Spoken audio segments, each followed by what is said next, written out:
multiple choice-nya. Kemudian IC, komprehensif tentang sampling, metode sampling, dan statistik estimasi ini nanti. Namun demikian, itu ya semacam tes-tes biasa. Saya tetap akan memberikan latihan yang kemarin itu juga sudah merupakan sumbangan-sumbangan yang berarti banget. Jadi tidak semata-mata yang besok itu seperti apa, enggak. Jadi bagaimana Anda mengerjakan distribusi pengertian tentang probabilitas, ada tugas-tugas yang kemarin, ada binomial, kemudian multinomial, kemudian Poisson, distribusi normal, dan kemudian berikutnya sampling, kemudian distribusi sampling. Oke. Kemudian terakhir nanti kita akan bicara tentang estimasi atau pendugaan. Nah, ini materi terakhir sebelum kita UTS. Oke. Baik. Kita kemarin bicara tentang distribusi sampling ya. Jadi kalau dari sampel itu kita dapatkan rata-rata untuk menaksir rata-rata populasi, rata-rata sampel untuk menaksir rata-rata populasi, kemudian karena sampling dari sampel. Nah, ini rata-rata dari sampling itu, ini untuk menaksir populasi ya. Kemudian ini standar deviasi rata-rata sampel, itu kemudian kita diberikan penyesuaian agar lebih mendekati pada rata-rata standar deviasi populasinya, maka rumusnya akan menjadi standar deviasi dibagi akar N.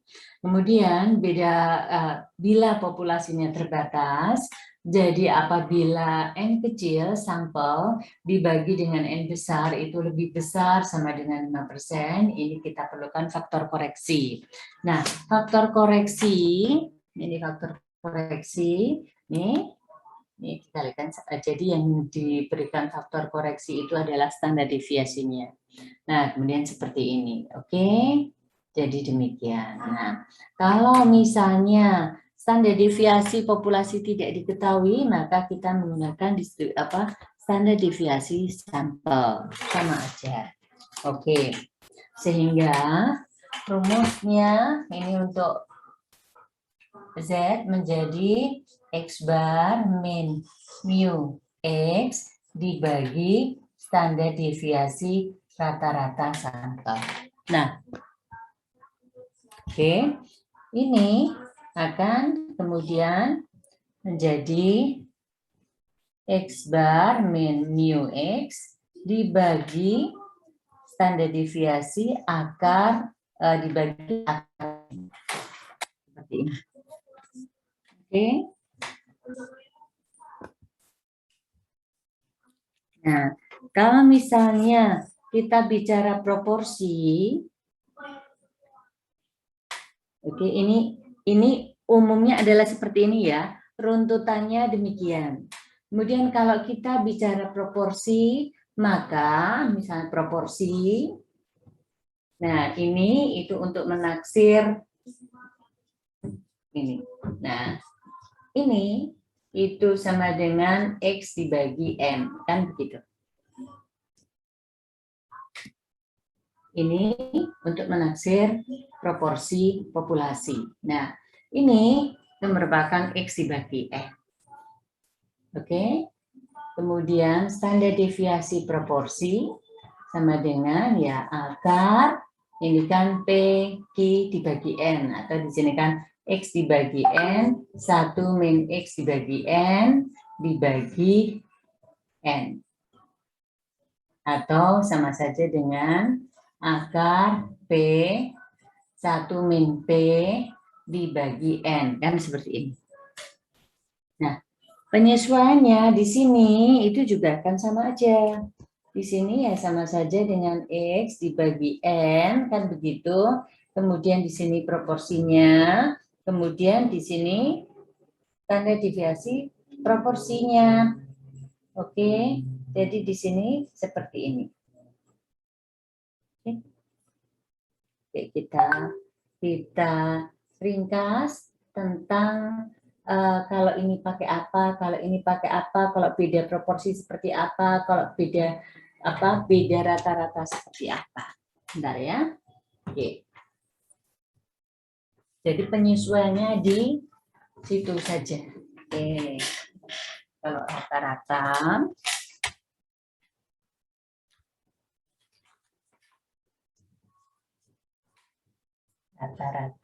ini ya. Ini. Nah, sini ya, Z sama dengan X bar min mu X dibagi standar deviasi rata-rata sampel. Oke, seperti ini. Di mana standar deviasi rata-rata sampel itu sama dengan standar deviasi populasi dibagi dengan N. Oke. Kelihatan ya? Kemudian, jadi ini kan ini ya rata-ratanya. Kemudian apabila tadi N dibagi N besar lebih besar sama dengan 5%, perlu faktor koreksi, oke? Sehingga standar deviasinya sama dengan standar deviasi dibagi akar N dikalikan akar N min N kecil, N besar dikurangi 1. Nah, kalau misalnya standar deviasi tidak diketahui, nah ini didekati dengan menggunakan standar deviasi sampel. Oke, standar deviasi populasi bila tidak diketahui, maka menggunakan standar deviasi sampel. Di mana kalau misalnya, kalau misalnya dari sini, ini yang menjadi SX kayak gini. Jadi ya sama.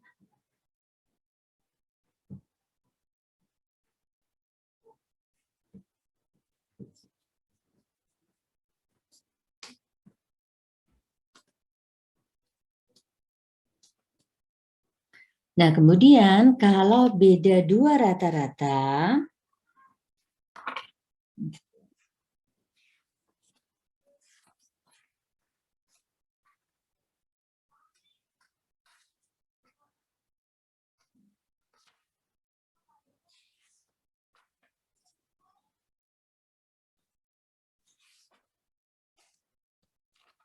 kalau beda proporsi dulu.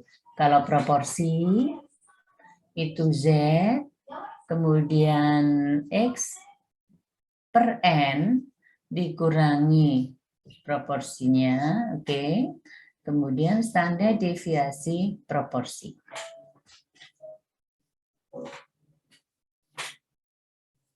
Oke. Nah, di sini standar deviasi ini sama dengan akar P 1 min P dibagi N. Oke. Jadi kalau ini dibuatkan Z sama dengan X bar dikurangi mu X dibagi standar deviasi dibagi akar N, kan begitu. Nah, kalau ini yang menjadi Z sama dengan X dibagi N dikurangi P dibagi akar P 1 min P dibagi N. Ini dari X dibagi N. Kemudian kalau misalnya ini yang ketiga, beda rata-rata, oke, jadi ini nanti untuk beda rata-rata 2 dikurangi bar 1, ini untuk menaksir mu2 dikurangi mu1, beda antara yang pertama dan yang kedua. Anda boleh 1 min 2 ataupun 2 min 1 asal konsisten tidak apa-apa. Nah, standar deviasinya kalau seperti itu, X bar 2, X bar 1, ini sama dengan akar, oke, standar deviasi pertama dikuadratkan dibagi N1, ditambah standar deviasi kedua dikuadratkan dibagi N2. Kelihatan? Jadi, Bu. biar Anda itu ngapalinnya nggak banyak-banyak, nggak panjang-panjang. Itu jadi kalau kita bicara tentang rata-rata, itu berarti kita konsentrasi menaksir rata-rata, gitu kan ya. Berarti standar deviasinya itu adalah seperti ini, standar deviasi rata-rata sampel itu kayak gini. Nah, tetap Z sama dengan, jadi kita mikirnya tetap kayak yang awal, dengan X min mu X dibagi standar deviasi, kan begitu. Nah, karena kemudian kita sudah bicara tentang sampel, maka berubah seperti ini rumusnya. Jadi rata-rata sampel dikurangi mu X dibagi standar deviasi rata-rata sampel. Di mana standar deviasi rata-rata sampel adalah seperti ini. Oke? Nah, ini keterangannya. Bu, isi Bu. Mau sila Bu yang atas. Oh, sorry. Iya, saya kaget kalian. Makasih Bu. Iya, baik, oke. Sorry. Oh, gini? Oke? Ya, siap. Terima kasih Bu. Iya. Maaf. Baik ya. Jadi tetap utamanya itu rumusnya itu sebenarnya cuma satu. Z sama dengan X min mu X dibagi standar deviasi. Kan begitu sebenarnya. Yang kemudian kalau kita bicara apa ya itu nanti komponennya disesuaikan. Kalau kita bicara tentang rata-rata sampel, maka di X di sini jadi X bar, kemudian mu X dibagi standar deviasi rata-rata sampel. Standar deviasi rata-rata sampel itu seperti apa? Seperti ini. Maka kalau kita jabarkan rumus ini menjadi seperti ini. Oke? Clear? Yap. Clear, Bu. Oke, baik. Nah, kemudian kalau seandainya ternyata populasinya terbatas itu artinya cukup kecil. Jadi kalau misalnya antara sampel dibandingkan dengan ukuran populasinya sama atau lebih besar dari 5%, maka di situ perlu faktor koreksi. Ini faktor koreksinya. Nah, standar deviasi kalau tidak diketahui kita bisa menggunakan standar deviasi rata-rata sampel. Di mana perolehannya kalau standar deviasi itu kan pembaginya N, tapi kalau sampel itu kan N-1. Oke? Nah, kemudian seperti ini. Lain-lainnya sama. Nah, sekarang ketika kita bicara proporsi itu kan X dibagi N. Nah, ini untuk menaksir proporsi populasi. Nah, kemudian baginya adalah standar deviasi proporsi juga. Nah, standar deviasi proporsi itu bagaimana? Standar deviasi proporsi adalah akar P Q dibagi N, atau P dikalikan 1 min P dibagi N, atau akar X dibagi N dibagi 1 min X dibagi N dibagi, per N. Kan gitu. Oke? Nah, kalau misalnya kemudian ini dijadikan Z, maksudnya dijabarkan, maka akan menjadi seperti ini. Oke? Nah, kalau kemudian rata-rata, beda rata-rata itu katakan X bar 2 dikurangi X bar 1. Maka ini adalah sebenarnya untuk menaksir mu 2 dikurangi mu 1, atau menaksir beda antara populasi kedua dan pertama, atau beda dua populasi itu, beda rata-rata, gitu kan ya. Nah, kalau misalnya seperti itu, maka standar deviasinya itu rumusnya dari beda dua rata-rata itu akar standar deviasi pertama dikuadratkan dibagi N1 ditambah standar deviasi kedua dikuadratkan dibagi N2. Nah, kalau kemudian kita buat Z-nya, oke, Z itu kan sama dengan, nah, ini X bar 2 dikurangi X bar 1 dikurangi, buka kurung, mu 2 dikurangi mu 1, tutup kurung, dibagi, oke. Nah, di sini kan standar deviasi beda proporsi. X bar 2 min X bar 1, kan gitu. Nah, kalau kita urai lagi, maka ini kan sama dengan X bar 2 dikurangi X bar 1 dikurangi mu 2 dikurangi mu 1 dibagi, nah ini, nah akar, ya, oke. Standar deviasi pertama dikuadratkan dibagi 2, dibagi N1 ditambah standar deviasi kedua kuadrat dibagi N2.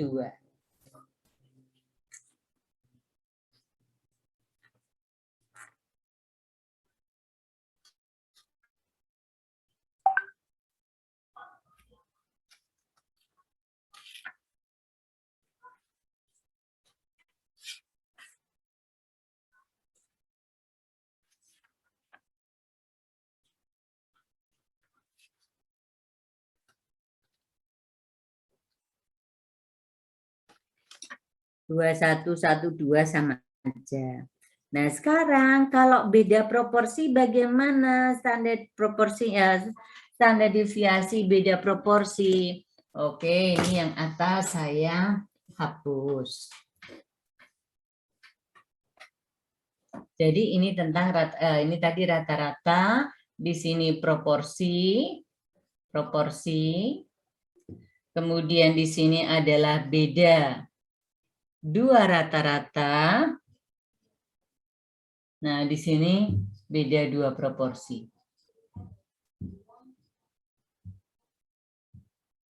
Oke, yang keempat ini beda dua proporsi. Maka, oke.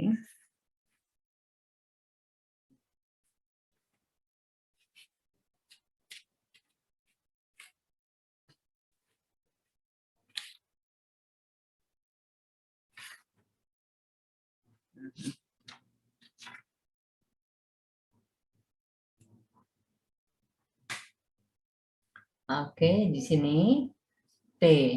Katakan 1 atau 2 sama aja. Beda. Dikurangi, ini untuk menaksir P2 min P1. Nah, kayak gitu. 1, 2, 2, 1 sama aja. Nah, dari sini standar deviasinya bagaimana? Standar deviasi beda proporsi. Katakan 2 atau 1, 2 juga sama. P1, P2.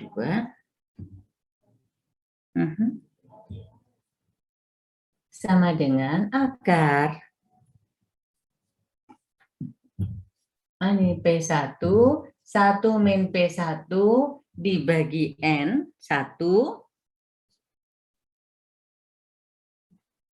Ditambah P2, 1 min P2 dibagi N2. Sama. Nah, dari sini maka beda proporsi ini, kalau misalnya mau kita buat yang seperti ini, Anda perhatikan bagaimana menggantinya. Nah, ini saya hanya menulisin. Jadi Z, oke, ini seperti ini, sama dengan, oke. Boleh di sini X1 min N1 bagi N1, X2 N2 boleh juga dikurangi P1 min P2 dibagi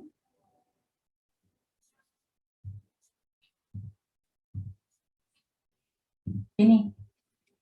Mirip kan sebenarnya? Ini adalah P estimasi 1, 2 sama aja. 1, 2, 2, 1 sama. Asal kalau ini 1, 2, ini 1, 2. Kalau 2, 1, 2, 1. Oke?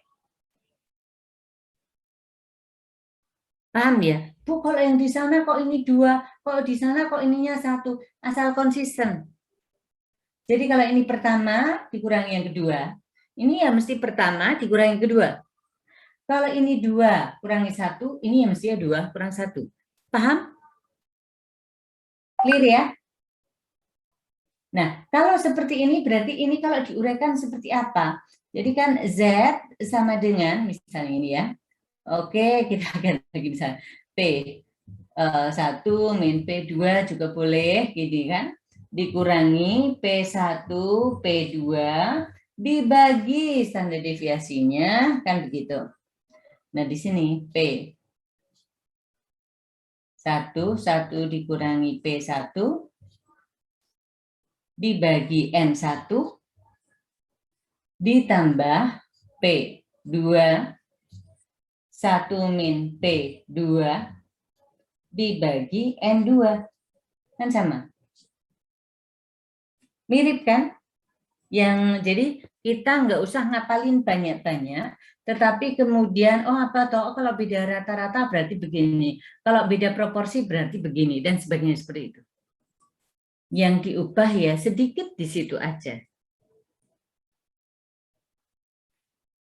Nah, kemudian sebelum kita masuk pada estimasi, saya akan membawa Anda untuk membuat ke kiri ke kanan, jadi estimasi di situ kan pendugaan.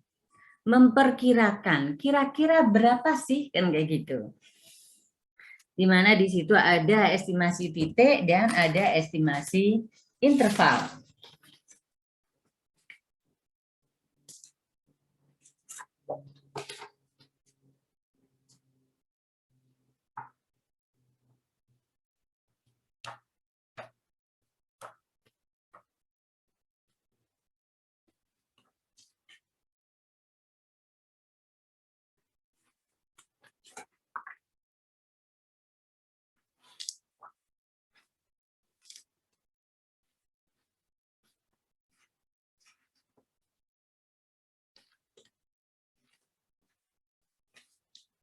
Nah,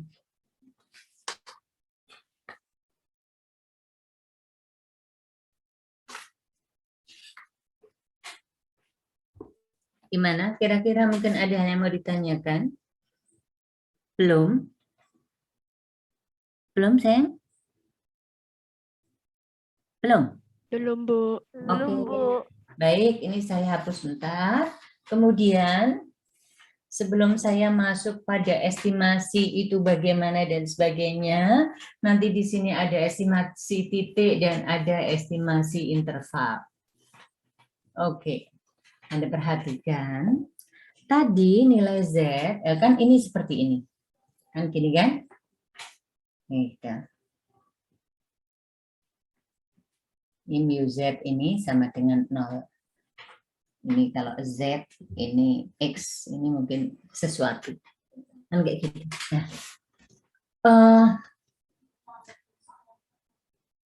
dalam membuat estimasi, saya cerita dulu. Dalam membuat estimasi, jadi estimasi itu memperkirakan.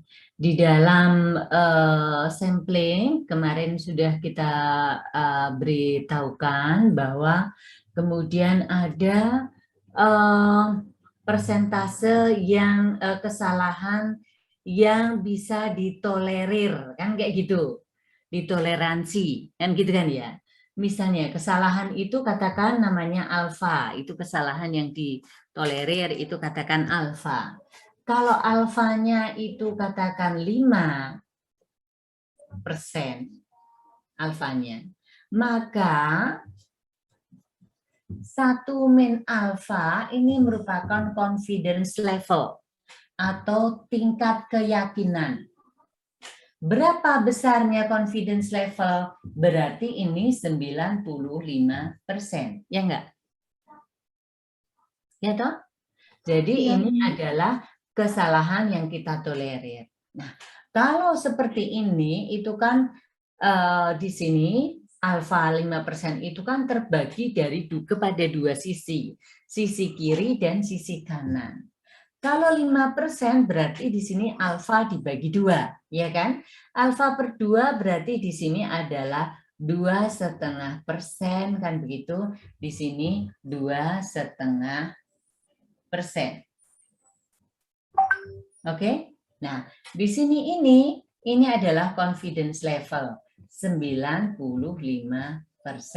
Yakin bahwa apa yang dikatakan itu nantinya adalah benar, kan begitu.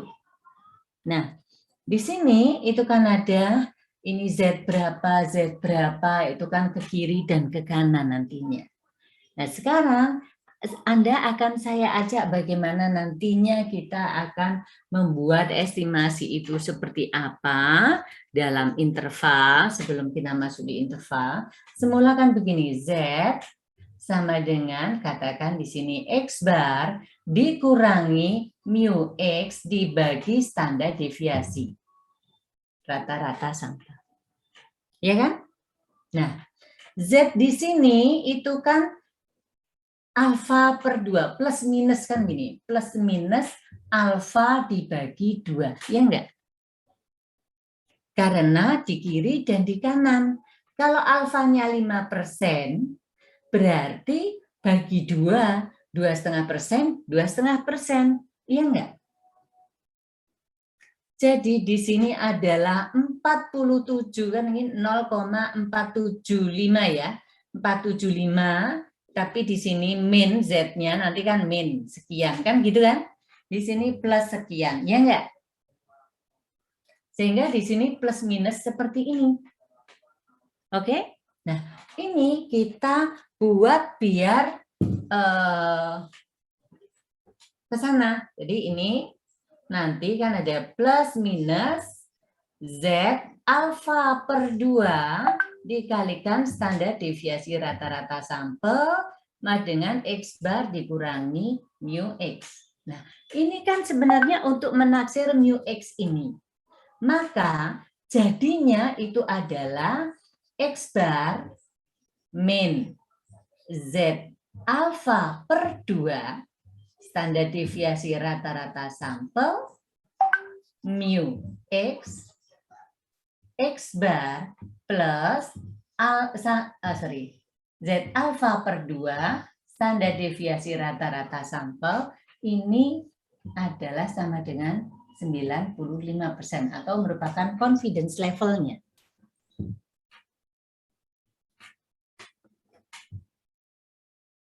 Oke. Jadi seperti ini. Nanti kan kalau misalnya beda dua rata-rata bagaimana kalau ini jadi kayaknya panjang-panjang rumusnya padahal sebenarnya ya hanya karena ini ke sana kemari kayak gitu aja. Kalau misalnya dari sini ini sebelum saya masuk ke yang selanjutnya ya, ini misalnya proporsi bagaimana? Kita tahu bahwa Z ini untuk proporsi, ini alfa per 2 tetap, kemudian ini plus minus, ini proporsinya berarti X dibagi N min P, kemudian di sini standar deviasi proporsi, kan begitu. Terus bagaimana kalau seperti ini ya, nanti jadinya Anda perhatikan, oke, jadi di sini ya X dibagi N dikurangi ya Z alfa per 2, kemudian standar deviasi proporsi, kemudian begini proporsi, X dibagi N plus Z alfa per 2, standar deviasi proporsi, ini sama dengan confidence level.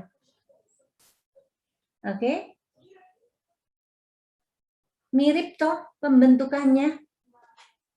Kalau kita itu membaca hanya ini, waduh ini panjang, nanti panjang lagi, aduh rasanya susah gitu.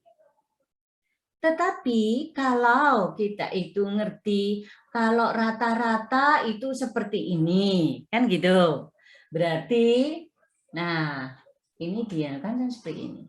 Kalau proporsi itu begini, berarti seperti ini. Nah sekarang Anda yang mendiktekan saya kalau beda dua rata-rata itu seperti apa? Oke, sebentar. Anda perhatikan. Ini kan semula Z sama dengan beda proporsi ya.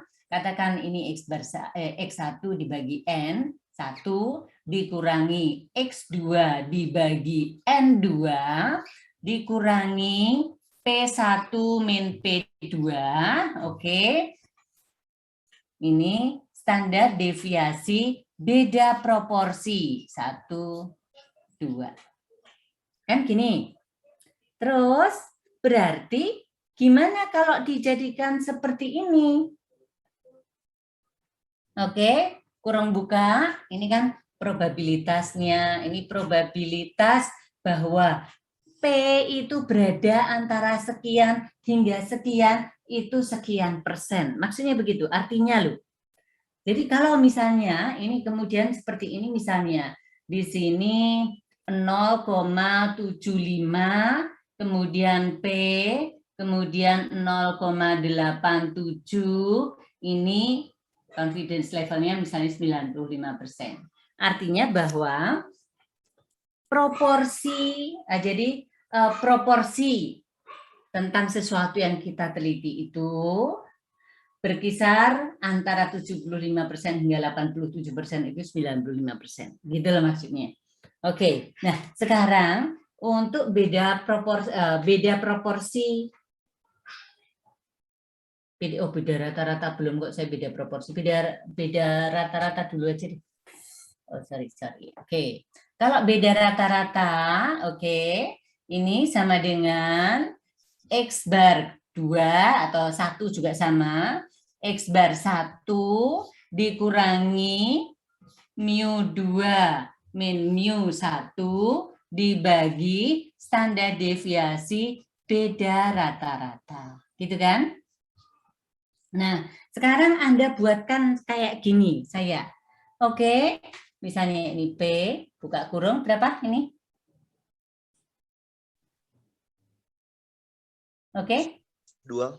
X bar 2 dikurangi X bar 1, terus dikurangi Z Z alfa per 2 lebih kecil sama dengan masih ada kali apa ini? Kali apa? Di standar deviasi. Standar deviasi. Oke, kali standar deviasi. Ini, kemudian baru seperti ini. Ini mu 2 min mu 1. Ini boleh dibalik juga boleh, tapi konsisten dengan di sini. Ini terus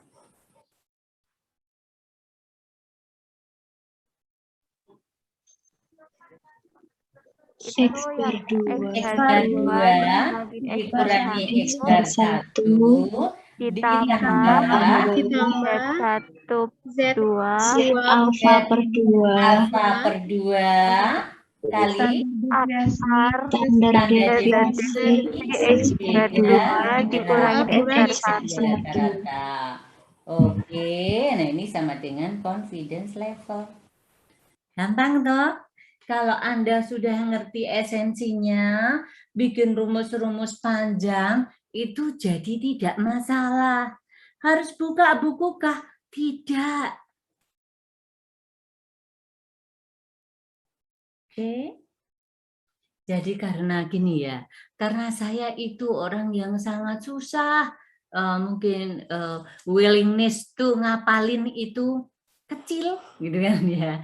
Jadi saya nyari cara yang sekiranya tidak harus ngapalin. Oke?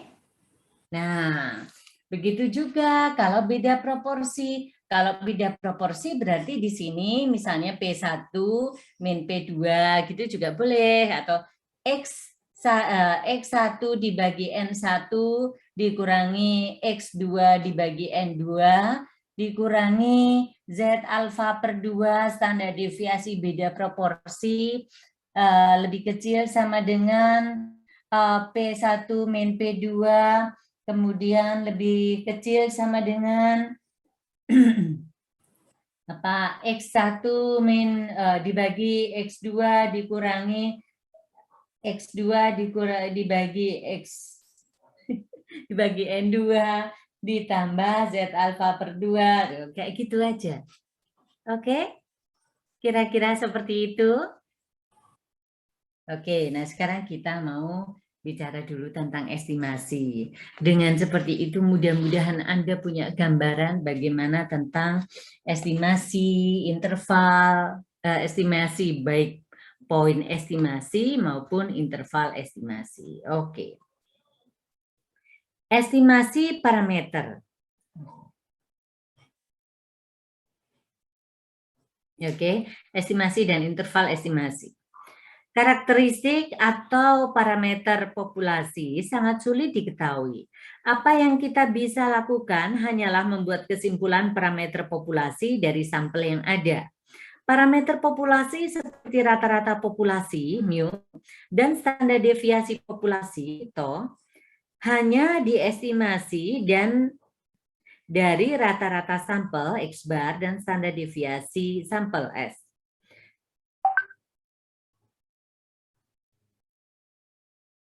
Oke. Membuat kesimpulan tentang parameter populasi dari statistik sampel disebut statistika inferensi. Ada dua area di dalam statistika inferensi, yaitu estimasi atau estimation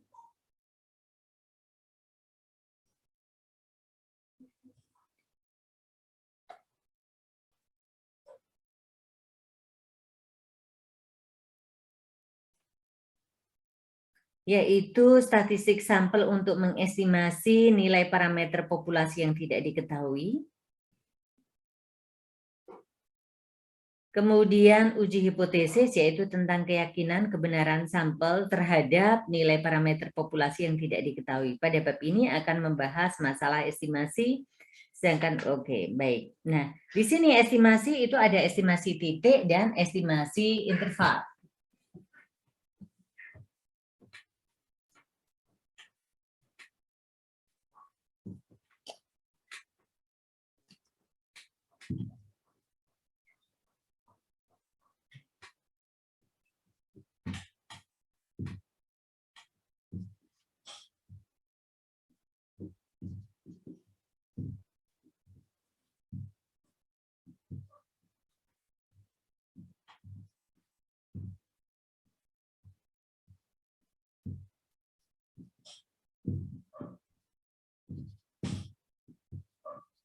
Nah, oke.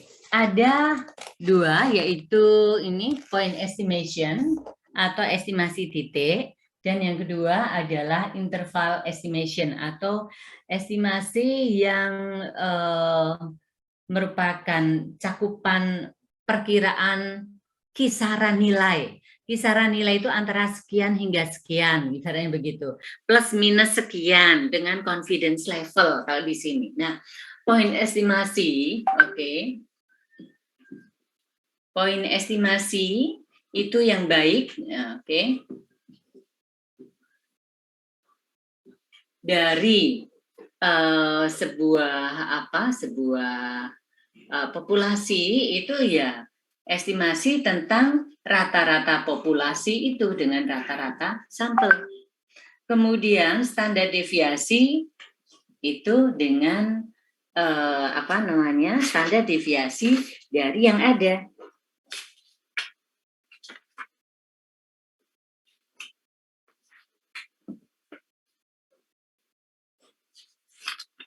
Oke.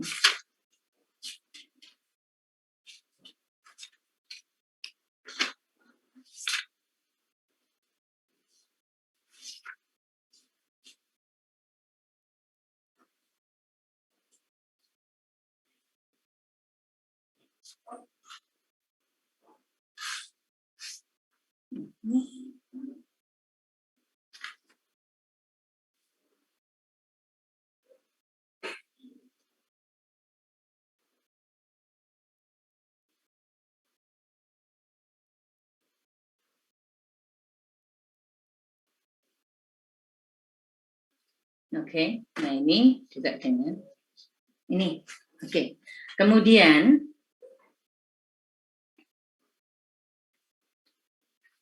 kalau standar deviasi populasi tidak diketahui, maka didekati dengan menggunakan standar deviasi sampel. Gitu. Kemudian kalau interval,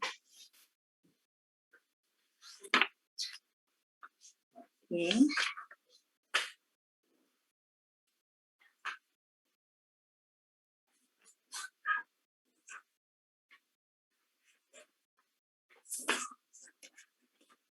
Oke, sebelum kita bicara tentang interval, ada catatan tentang estimasi atau estimator yang baik.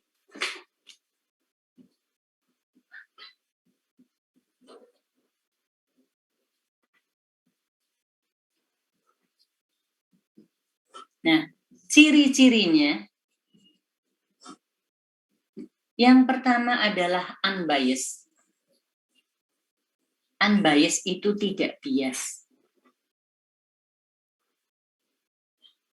Unbiased itu tidak bias. Nah, di sini, oke, rata-rata populasi ditaksir dengan menggunakan rata-rata sampel. Oke.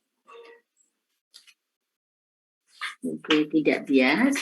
Nah, misalnya kalau seperti ini, kalau Bu, mohon dong Bu, ke bawahin Bu. oh, sorry sayang, iya, oke, ini begini ya, mestinya harapannya bahwa rata-ratanya juga akan sama dengan ini.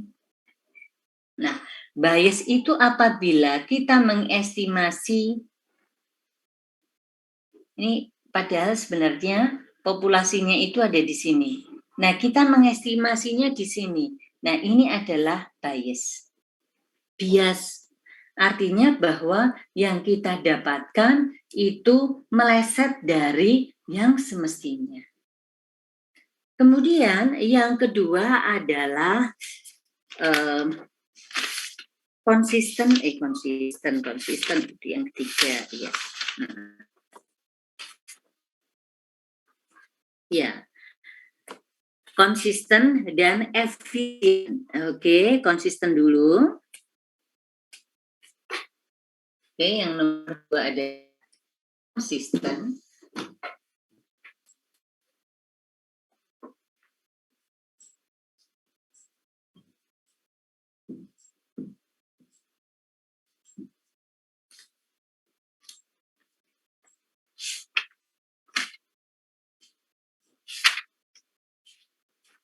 Oke, konsisten itu maksudnya bagaimana? Oke, kita tahu bahwa rata-rata itu mestinya yang paling baik itu adalah yang memiliki variasi yang paling kecil. Jadi mestinya itu kan seperti ini. Kalau dibandingkan dengan seperti ini, pastinya lebih baik yang demikian. Konsisten.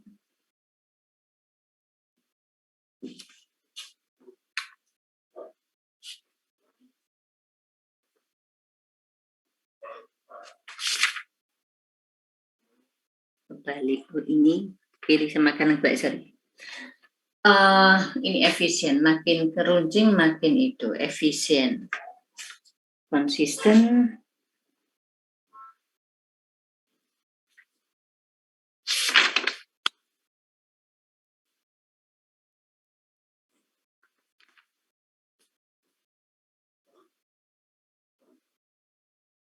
Oke.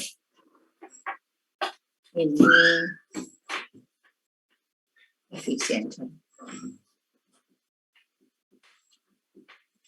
Ini efisien, konsistennya itu yang seperti ini.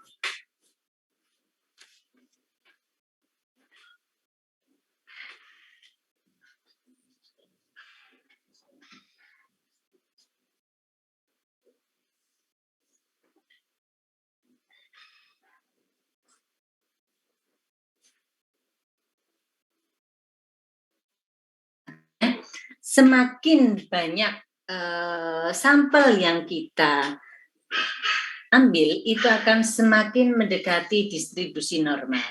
Mungkin saja kalau sedikit sampelnya seperti ini, mungkin juga begini. Mungkin juga begini. Nah, seperti itu. Nah, ini konsisten, itu makin banyak, misalnya ini N-nya sama dengan 200, kemudian di sini N-nya sama dengan 80, misalnya ini N-nya sama dengan katakan 10. Nah, kalau efisien itu makin runcing. Oke.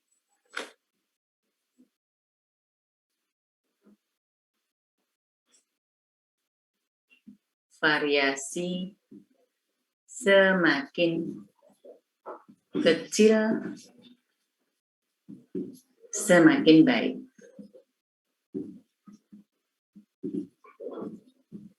Oke.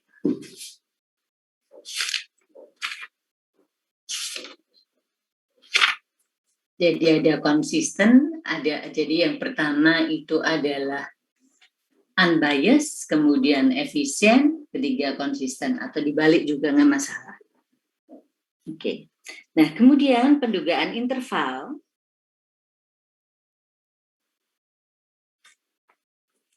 Saya mau cari kata-kata yang relatif lebih sederhana. Oke.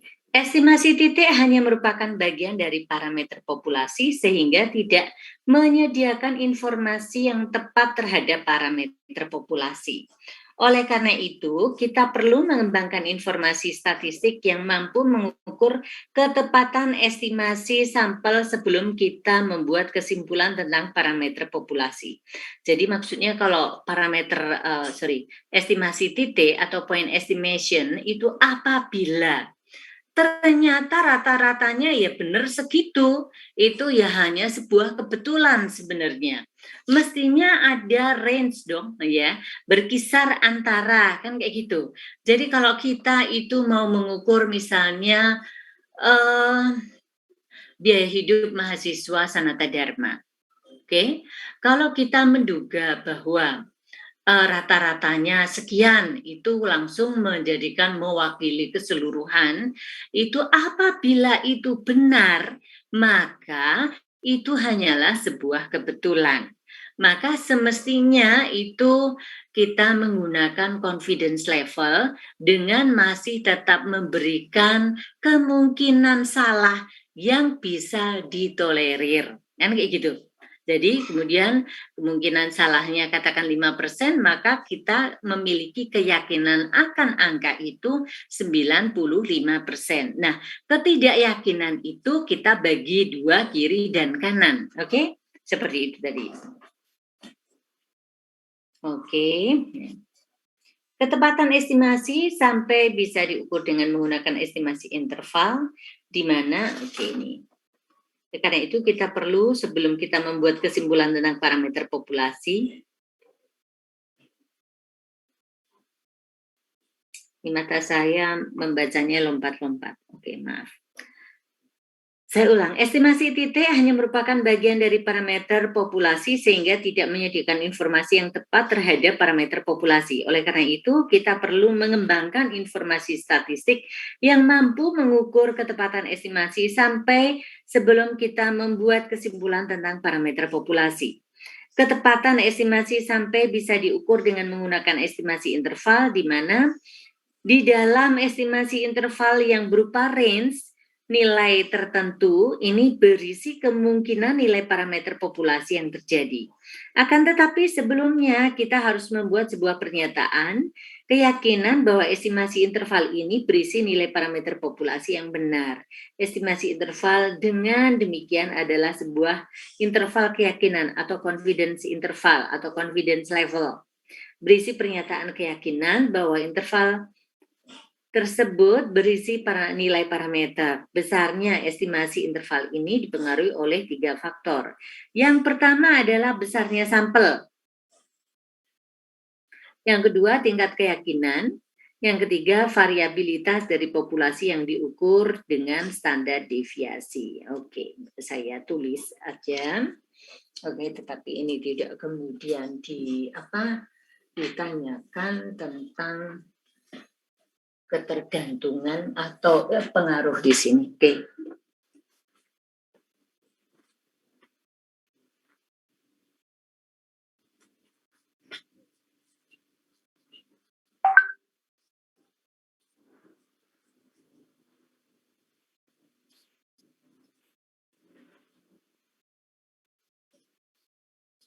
Oke.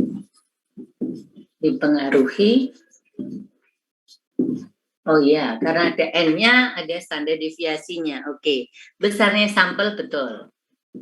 Besar sampel. Oke. Yang kedua, tingkat keyakinan.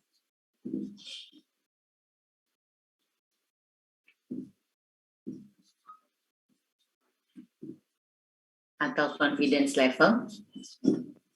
Kemudian variabilitas.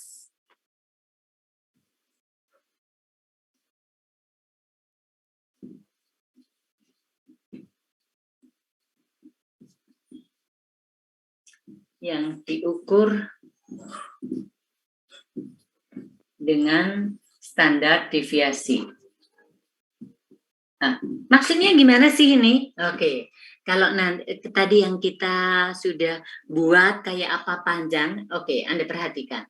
Dalam kita itu membuat estimasi interval, oke, misalnya di sini katakan 95%, oke, kita punya toleransi kesalahan katakan di sini 5%. Nah, 5% berarti confidence levelnya sama dengan 95%. Oke. Confidence level 95%. 5% ini alfa per 2, oke? Kan alfa per 2. Di sini Z minus ini plus Z alfa per 2. Oke? Sehingga di sini juga ada dipengaruhi oleh tingkat keyakinan dari pernyataan itu. Kemudian besarnya sampel. Nah, kan tadi misalnya ini kan Z sama dengan X bar min mu X dibagi standar deviasi. Oke? Rata-rata sampel. Nah, kalau diurai ini kan X bar dikurangi rata-rata dibagi standar deviasi ini bagi per N kan gini toh. Jadi ini N itu kan besarnya sampel, berarti mempengaruhi.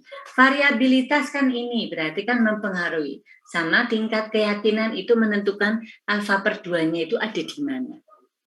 Kan jadi kan begini, P sama dengan, P, X bar dikurangi Z alfa per 2 kali standar deviasi rata-rata sampel, oke, kemudian di sini mu sama dengan begini.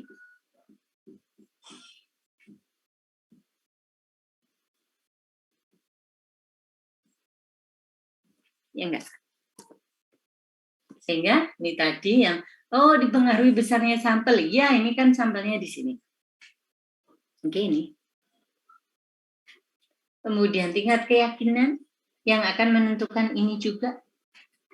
Kemudian variabilitas, nah ini standar deviasinya. Gitu maksudnya.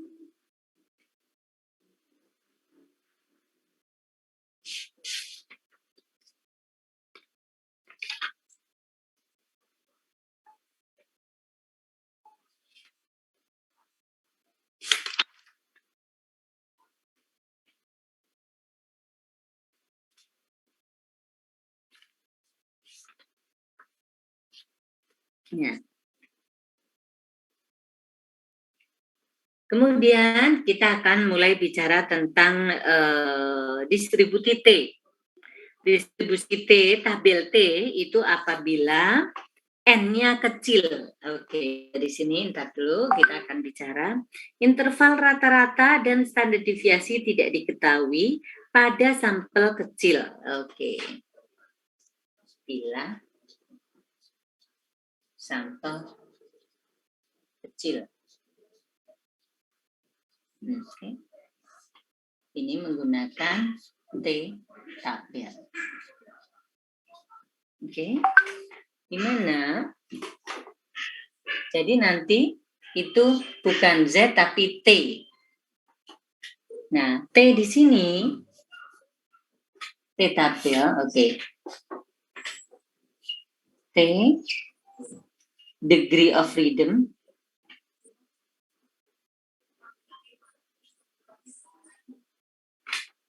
sama alpha. Oke. Ini bentar.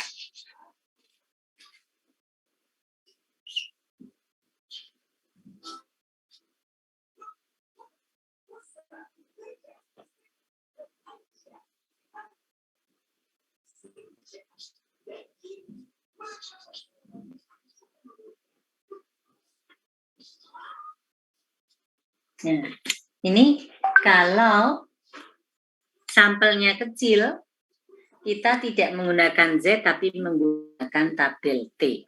Nah, gimana cara mencari tabel T? Oke. Saya cari contoh.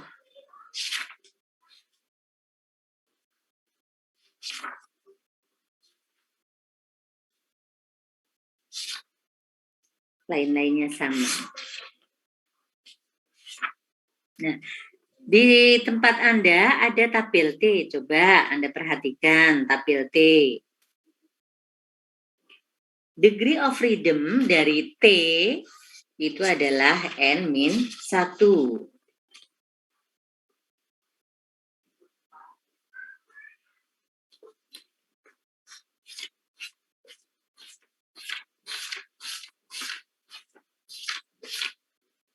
Tabel T.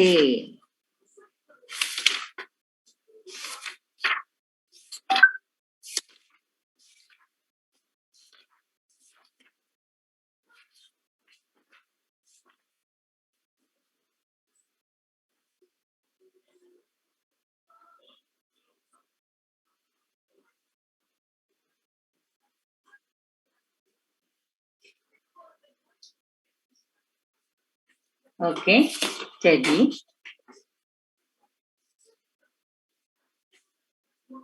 sama di situ. Ini alfa per 2. Jadi Anda mencari T tabel.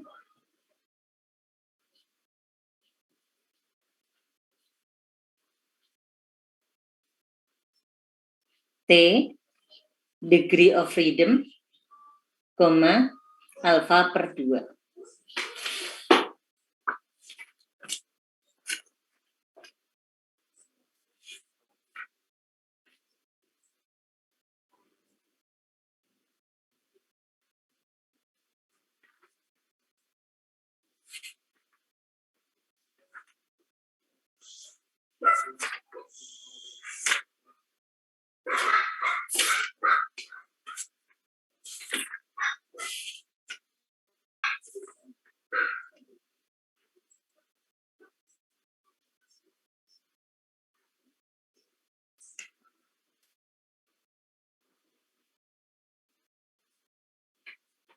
Nah, DF,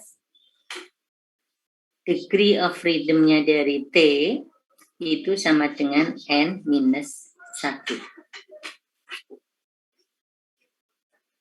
Kalau misalnya, ini contoh mencari tabel. Kalau alfanya itu katakan 5%, gitu ya, untuk estimasi. Kemudian N-nya itu katakan 10. Ini bila sampel kecil itu 30 ya.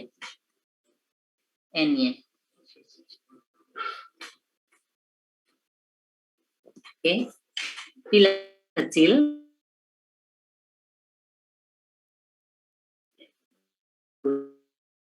bisa pakai N. Oke. Anda gunakan ini. T tabelnya alfa. Misalnya alfa ini, T tabel ini, T tabel itu adalah degree of freedom alfa per 2. Nah, ini contohnya.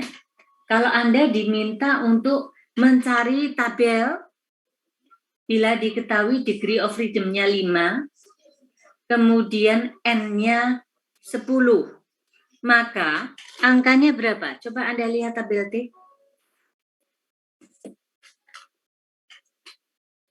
Berapa angkanya?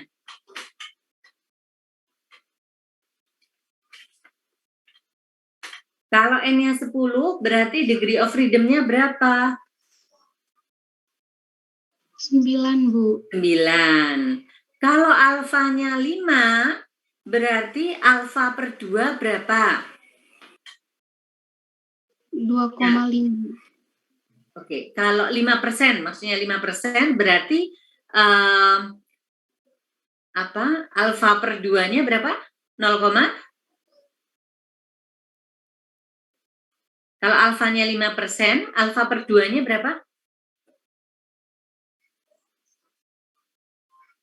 0,025, jadi 2,5%. Nah, kalau seperti itu, maka Anda cari alfanya di situ, itu yang 0,025, dan degree of freedom-nya 9, berarti berapa?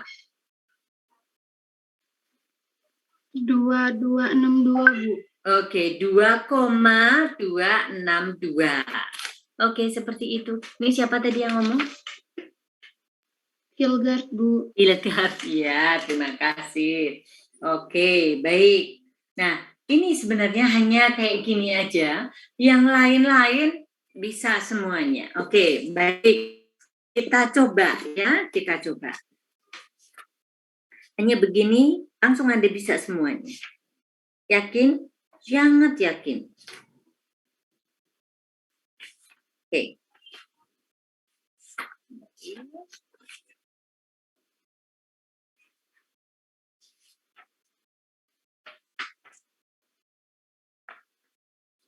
Oke, daripada saya ini biar kalian semuanya tahu soalnya,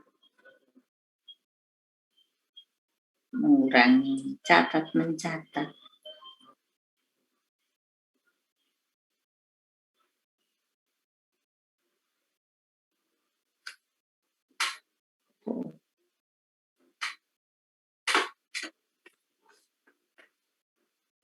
Soal 92 ya.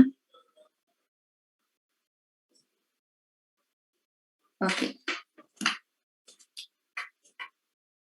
Sebuah lembaga riset pemasaran ingin mengetahui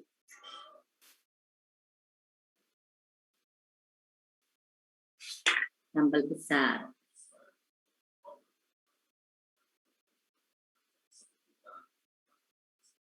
Oke.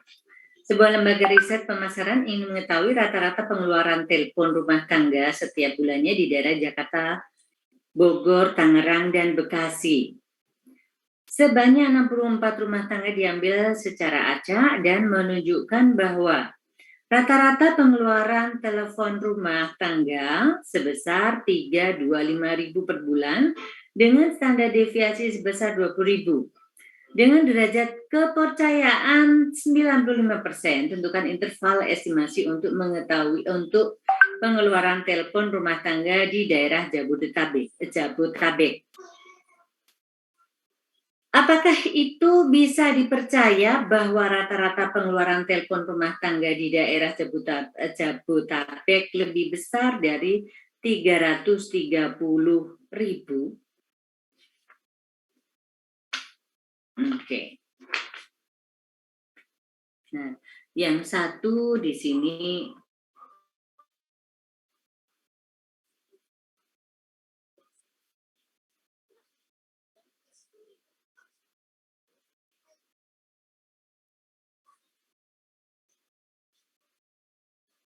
oke. Nah, baik. Ini bukan uji hipotesis, tetapi ini merupakan estimasi. Baik. Nah, kita akan mencoba apa saja sih yang diketahui. Terus kemudian yang ditanyakan yang bagaimana? Oke. Diketahui.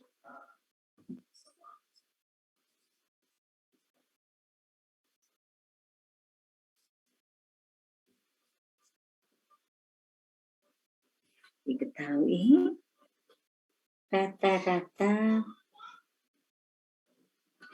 N-nya 64.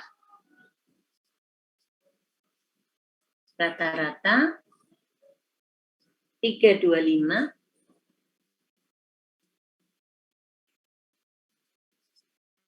standar deviasi 20.000.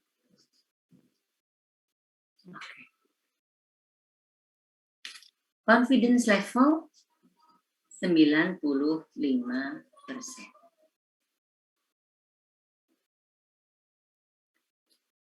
Tentukan interval estimasi pengeluaran rumah tangga. Nah, ini kalau seperti ini, tentukan interval. Jadi berkisar antara berapa sih gitu loh ya, dengan tingkat keyakinan 95%. Oke. Ini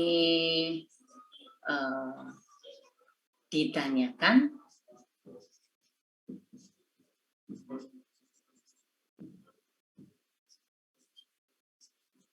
estimasi kisaran pengeluaran.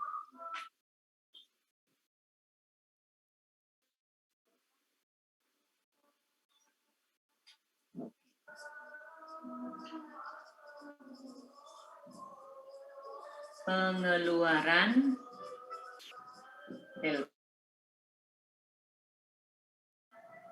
telepon rumah tangga di Jabodetabek. Oke, ini coba kita jawab langsung saja dulu.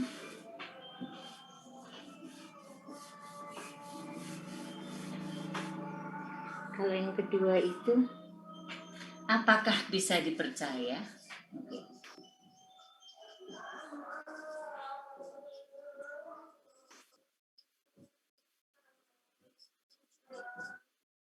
Bahwa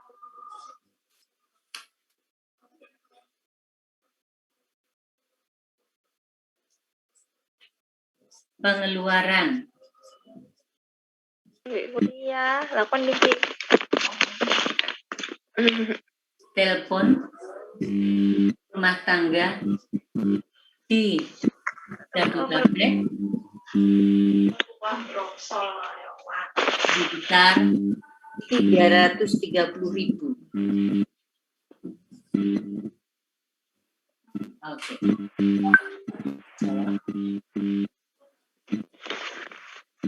A.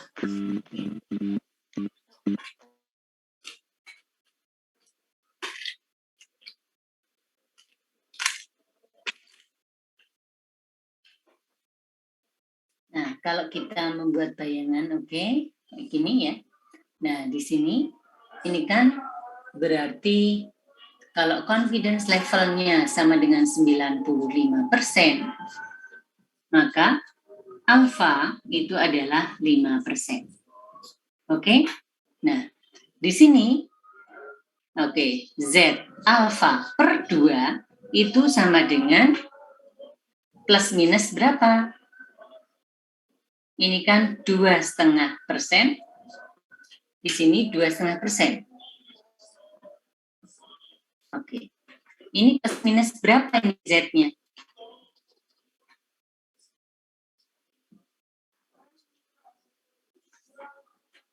Z-nya berapa ini? Plus minus berapa ini Z-nya? Coba kita lihat. Z-nya berapa?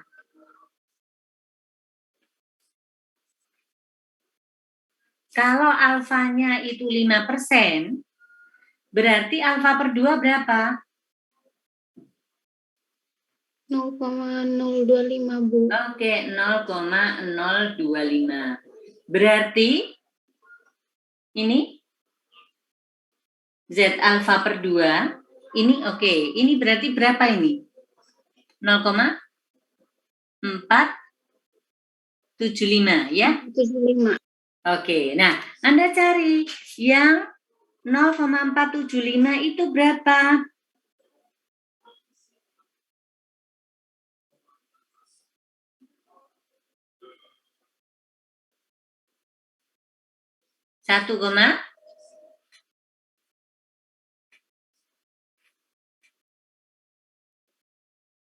1, berapa?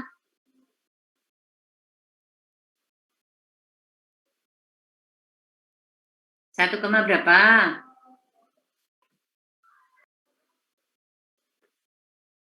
Di sini berapa ini Z-nya? Kalau 0,75, Anda lihat di sini 0,75 dong. Ininya itu 0,475, di sini itu Z-nya di mana? 1,96 Bu. Ya, oke. Ini siapa, Jessica?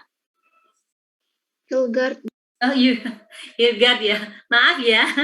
Oke, 96. Oke, 1,96. 1,96. Oke, jadi kalau udah, oh ini 1,96. Berarti gimana kemudian? Oke, kalau misalnya kita mau ngitung satu-satu dulu, misalnya gitu. Standar deviasi rata-rata sampelnya berapa? Kan standar deviasi dibagi akar N. Berarti standar deviasinya adalah 20.000, ya kan? Dibagi akar 64. Berarti berapa? 2,5.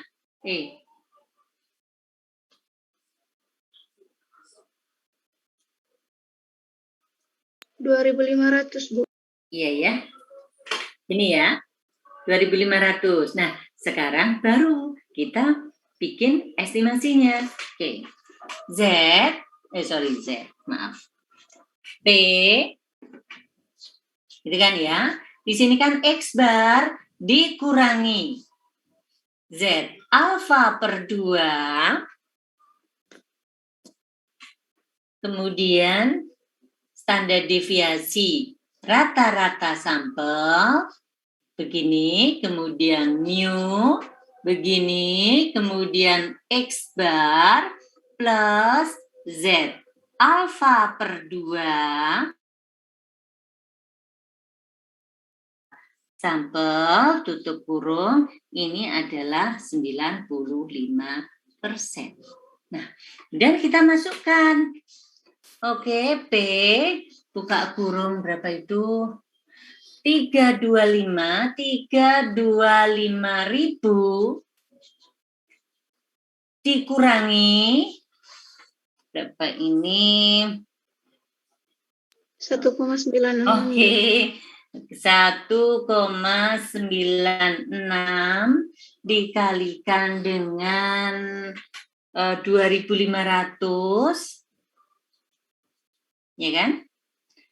Ini mu, terus kemudian 325.000 plus 1,96 dikalikan 2.500 sama dengan 95%. Nah, dari sini kita bisa menyederhanakan lagi. Oke, P berapa ini? Langsung apa satu-satu? Ya, oke, boleh satu-satu deh. 325.000 dikurangi berapa ini? 4.900. 4.900. Oke, 4.900. Oke, mu 325 plus 4.900. Oke, sama dengan 95%. Berikutnya, oke, lebih ringkas lagi. Ini dikurangi ini berapa? 3.200. Iya Bu. Oke, 32.100 ya. Gitu. Iya Bu. Sampai dengan Iya Bu. ini mu. 329.900. Iya Bu.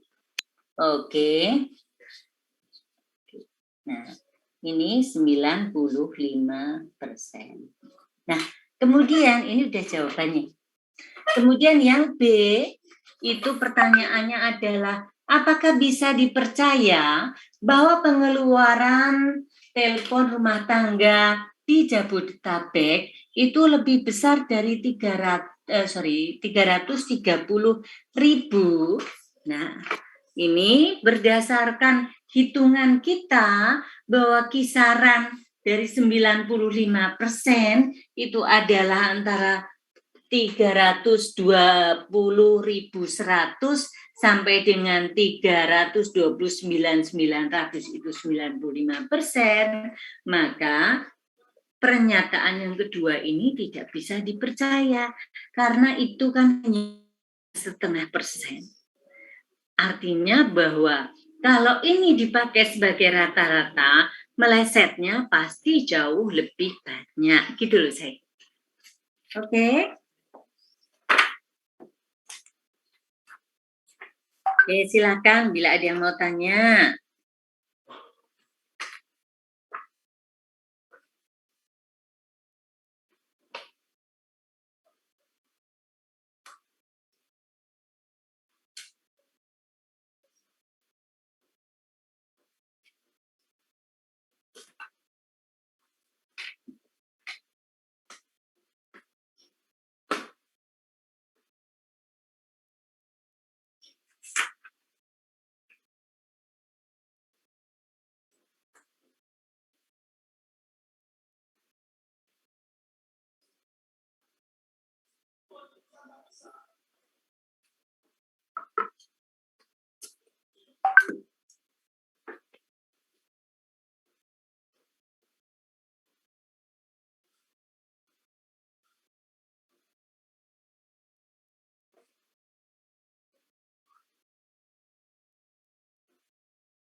Nah, ini saya berikan sedikit, ini yang nanti juga sama saja bisa diterapkan di yang lain-lain, tentang bagaimana kita mencari besarnya sampel itu baiknya berapa. Ada kalanya mungkin Anda melakukan penelitian, mau melakukan penelitian. Terus kemudian Anda berpikir baiknya jumlah sampel atau ukuran sampel yang saya bikin atau saya ambil itu berapa sih? Kan kayak gitu. Ada kalanya kita kebingungan, 30 cukup enggak ya? Gitu kan ya. Apakah harus 100 atau mungkin 150 kan kayak gitu. Oke. Nah, kalau kita lihat rumusnya itu kan begini. Oke, saya rasa yang lain-lain mirip-mirip bagaimana cara menyelesaikannya. Oke. Anda perhatikan di sini, Z sama dengan X bar min mu dibagi tanda deviasi kan di sini N. Nah, kita itu kan mau fokus untuk mencari N-nya baiknya berapa. Kan kayak gitu. N-nya baiknya berapa. Oke. N-nya baiknya berapa. Ini kita taruh di sana. Z. Oke. Ini ke sana. Ini sebenarnya menjadi akar N X bar min mu.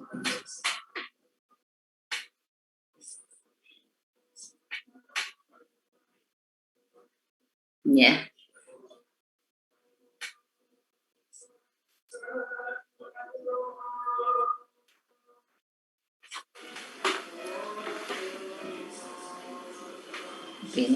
Ini taruh sini ya langsung juga nggak apa-apa. Oke. Boleh, sama aja. Jadi Z. Oke, taruhnya jadi begini aja.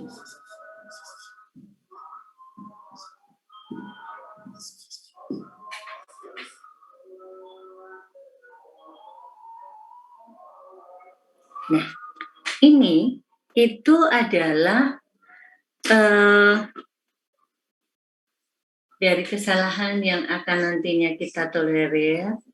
E-nya itu beda, yang kita izinkan itu berapa?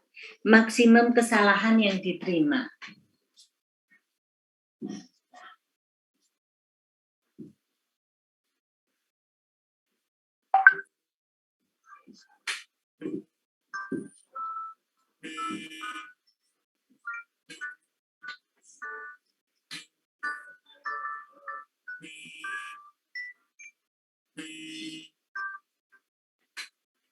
Halo, Ibu lagi ngajar sebentar ya. Ya. Oke, ini adalah maksimum kesalahan yang bisa diterima. Nah, ini kita buat menjadi ini E sama dengan Z, D, nih dibagi. Nih. Nah, agar kemudian ini tidak berupa akar, maka E-nya ini kita kuadratkan sehingga kemudian menjadi Z, begini, N. Nah, ini kemudian kali N sama dengan Z, ini kuadrat-kuadrat tapi ya.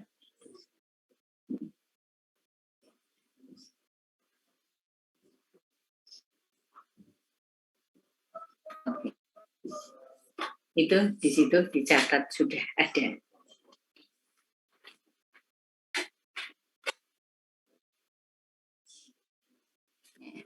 Contoh. PLN merencanakan kenaikan tarif listrik. Banyak konsumen rumah tangga menentang kebijakan ini karena memberatkan masyarakat. Lembaga Konsumen Indonesia sebagai lembaga advokasi konsumen mencoba meneliti pengeluaran listrik rata-rata rumah tangga. Dari rata-rata pengeluaran listrik ini bisa diketahui apakah memang kenaikan listrik ini nanti akan memberatkan konsumen. Menurut data PLN, standar deviasi pengeluaran listrik rumah tangga pada penelitian sebelumnya adalah 5.000 dengan margin kesalahan Rp250 dan dengan derajat keyakinan 99%. Berapa besarnya jumlah rumah tangga yang harus diambil sebagai sampel penelitian? Oke, baik, ini saya berikan contoh begini aja langsung biar Anda kemudian bisa ngerti kayak apa sih caranya. Oke.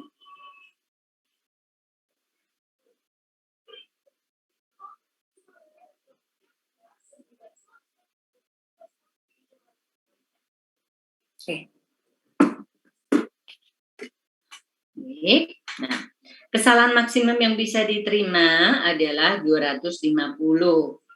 Standar deviasinya 5.000 dan nilai Z alfa per 2 pada derajat 99% sebesar 2,58. Maka dengan menggunakan formula yang sebelumnya ya. Oke. Besarnya sampel yang diambil oleh lembaga konsumen, oke, Anda perhatikan di situ N sama dengan Z alfa per 2. Nah, karena kita tidak punya standar deviasi populasi, maka di situ standar deviasi sampel.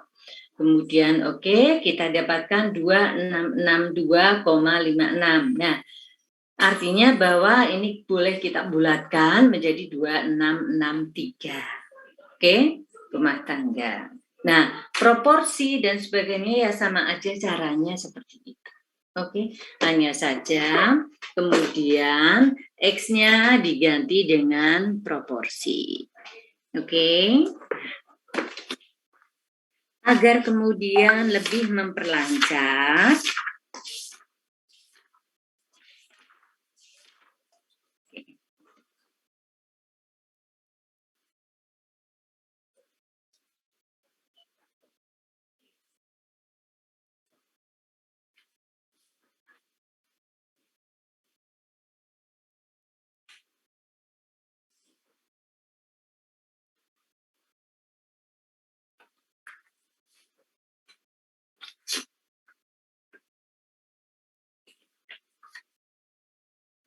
Oke.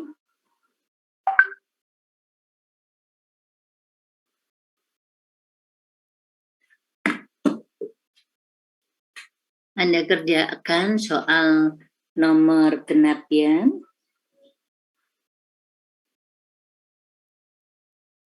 Oke, PR-nya soal nomor genap. Nah, Anda boleh bertanya di sini soal nomor ganjil. Oke, mungkin ada yang mau ditanyakan.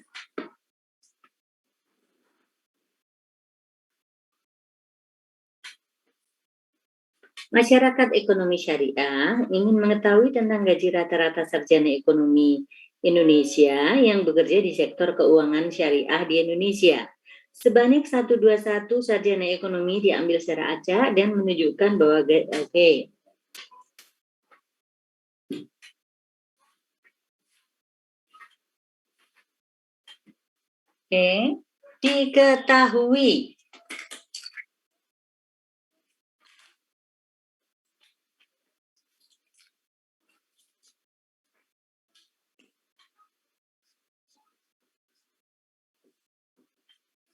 diketahui N 121.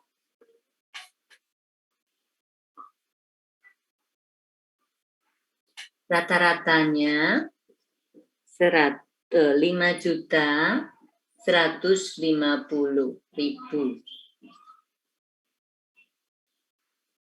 Standar deviasi populasi 300.000.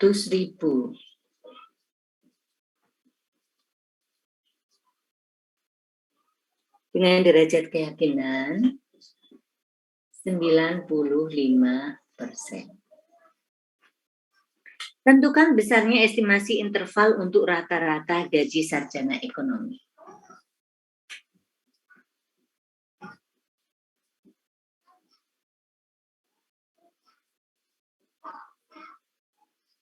Interval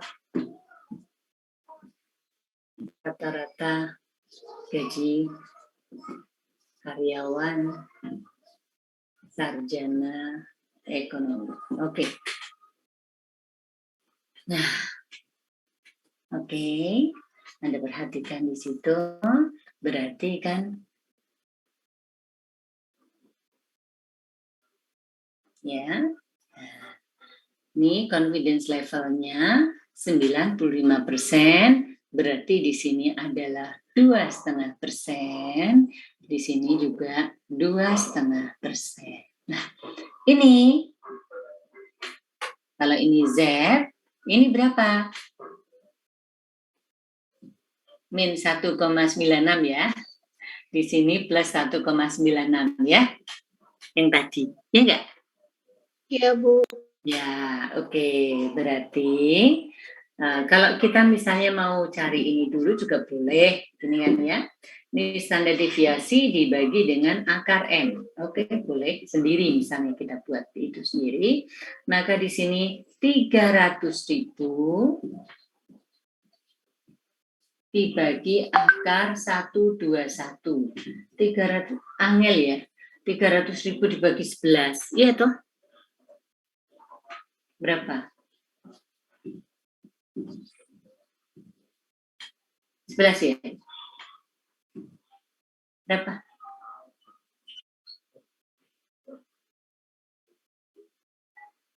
Rp27.272,72727. Oke, 27.272. Oh, ini terus berlangsung begini ya? Iya, Bu. 7,272 gitu ya? Iya, Bu.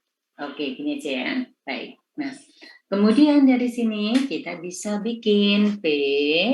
Nah, di sini kan X bar dikurangi Z alfa per 2, standar deviasi rata-rata sampel, kemudian seperti ini, X bar plus Z alfa per 2, standar deviasi rata-rata sampel, ini 95%. Kan gitu. Sekarang sudah oke banget lah kalian itu. P sama dengan ini 5.150.000 dikurangi 1,96 dikalikan 27 ya 272,73 begini mu 5.150 ditambah 1,96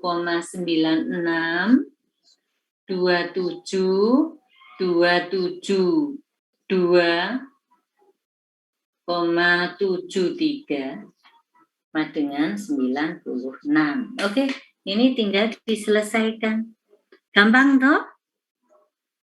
Nah, kalau seandainya kita itu sudah paham di depan, oke, tentang teori probabilitas, distribusi probabilitas, kemudian bentukan dari, kemudian distribusi normal, kemudian ke metode sampling, dengan adanya sampling itu ada perubahan di standar deviasinya dan sebagainya seperti itu, maka kemudian untuk estimasi dan sebagainya mudah-mudahan tidak ada kesulitan. Mungkin ada yang mau ditanyakan, boleh? Kalau soal nomor 3, studi terhadap 81 penabung di Bank Syariah Mandiri menunjukkan bahwa rata-rata deposito sebesar 40 juta dengan standar deviasi 1,5 juta. Ini sama aja. Apakah benar bahwa rata-rata deposito seluruh penabung adalah sekian juta dengan interval keyakinan itu? Nah, ini hanya Anda lihat apakah, jadi pertama yang A itu Anda cari confidence levelnya. Ada di range itu tidak, bila tidak ya tidak benar, kan kayak gitu. Berapa besar interval keyakinan yang menunjukkan bahwa rata-rata seluruh penabung adalah sekian. Nah, kalau misalnya ini berapa besar interval keyakinan yang menunjukkan bahwa rata-rata seluruh penabung adalah sekian. Ini adalah yang bisa mengcover. Jadi kalau 95% itu kok 14,5 itu tidak ada di situ, maka Anda harus membesarkan lagi cakupan yang jadi toleransi salahnya itu kecil, berarti ininya digedein. Jadi kalau misalnya saya yakin 95% itu pengeluaran berkisar antara 10 sampai 12 juta per bulan, kan gitu. Itu 95%. Gitu ya. Nah, kalau misalnya 15 juta kayak gitu ya. Ya 95% di situ tidak tercakup. Dia akan masuk mungkin pada interval kelas yang 99%. Jadi cakupannya di sini lebih luas. Maksudnya begitu. Makin kecil tingkat keyakinannya itu berarti memberikan toleransi di sini bahwa kemungkinan salah itu besar kalau misalnya di luar itu. Jadi makin di sini confidence levelnya meruncing di sini, artinya bahwa benar-benar lebih difokuskan sebenarnya seperti itu. Kalau semakin besar confidence levelnya itu makin luas cakupannya. Makin luas itu artinya biar nggak salah diberikan keluasan yang lebih besar gitu ya. Kalau misalnya ya probabilitas pengeluaran mahasiswa sadar per bulan itu antara 100.000 hingga 50 juta. Kan kayak gitu tuh kan ya. Mungkin jadinya kan 100% confidence levelnya. Lah ya enggak 100.000 ya kayaknya juga nggak mungkin kan kayak gitu. 100 juta kayaknya juga enggak, kan berada di tengah-tengah itu kan sudah masuk semua. Tapi kalau misalnya rata-rata itu dengan pengeluaran mahasiswa Sanata Dharma untuk biaya hidup itu berkisar antara misalnya 1,5 juta hingga 2,5. Nah, ini bisa banyak salahnya juga, karena mungkin kalau banyak yang lebih dari 3 juta dan sebagainya kan tidak tercakup di situ. Gitu loh. Jadi makin gede confidence levelnya, itu cakupannya yang dicakupnya juga semakin gede juga. Oke, mungkin ada yang mau ditanyakan? Belum ya? Oke. Jadi kan Anda boleh open book. Mungkin pakai Google Form. Jadi Anda jawab, yang ini wajib Anda ikuti semuanya. Nah, tetapi poin-poin nilai itu tidak sebesar kalau misalnya kita ujiannya offline. Gitu. Jadi porsi tugasnya itu cukup lumayan pada gede-gede. Karena yang penting di sini bagaimana aktivitas Anda mengerjakan tugas dengan baik, mestinya begitu. Kemudian bagaimana aktif Anda saat kita kuliah itu juga sangat penting sekali. Ada catatan-catatan siapa. Saya ingat meskipun kuping saya kadang-kadang juga selip ini suaranya siapa, tapi nama-nama itu sudah sangat ada catatannya. Oke, mungkin ada yang mau ditanyakan? Belum? Saya mau tanya, Bu. Iya, boleh. Ini PR-nya dikumpul kapan ya, Bu? Tunggu aja ya. Maksudnya seperti biasanya sampai dengan hari Minggu. Biar apa? Biar kalau misalnya masih ada pertanyaan, Anda boleh WA saya untuk bertanya. Oke? Baik, Bu. Iya, terima kasih ya. Baik, mungkin ada yang mau ditanyakan? Bu, itu angka terakhir itu 96. 96? Iya, yang sama dengan di bawah. Oh, sorry. Mohon maaf, ini 95% sayang. Mohon maaf ya. Oh iya, Bu. Oke, terima kasih. Ini saya lihat 96 terus jadi 96. Oke, thank you banget. Kemudian mungkin ada yang mau ditanyakan. Tapi dengan adanya seperti ini kita mengerti dari satu rumus kemudian dikembangkan, mudah-mudahan tidak menjadi ribet Anda untuk mencari menghafal yang panjang-panjang. Karena nanti juga pada saat kita itu uji hipotesis, jadi misalnya ada sebuah pernyataan, rata-rata pengeluaran mahasiswa Sanata Dharma itu per bulan sekian, kan kayak gitu. Nah, dengan confidence level sekian dan sebagainya kayak gitu. Nah, di situ itu nanti kita akan membandingkan antara kalau dengan tabelnya itu berapa. Nah, itu sebagai titik kritis itu adalah dari tabel. Kemudian kita hitung. Jadi membandingkan antara Z hitung dan Z tabel. Kalau Z hitungnya itu dalam deretan seperti ini itu ada di dalam penerimaan handul diterima atau di luar handul diterima, jadi handul ditolak. Nah, di situ kesimpulan akan bisa kita buat gitu. Tapi rumusnya sama seperti ini semua. Ngerti Anda satu yang ngerti semua juga. Oke.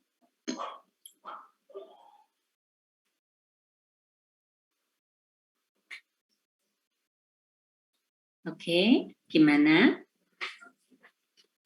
Cuma 3 kan? Nomor 2, nomor 4, dan nomor 6. Cepet ini sebentar. 5 menit nggak nyampe udah selesai. Ya. Itu? Halo. Iya, Bu. Baik, Bu. Ya, baik. Untuk sementara kita akhiri sekian. Kalau ada pertanyaan, Anda boleh WA saya. Gitu ya? Iya, Bu. Baik, besok Baik, kita ujian. Mudah-mudahan sukses buat semuanya ya. Amin, Bu. Oke, terima kasih dan selamat sore dan sehat selalu. Tuhan memberkati. Ya. Terima kasih, Bu. Terima kasih, Bu. Terima kasih, Bu. Iya. Yap.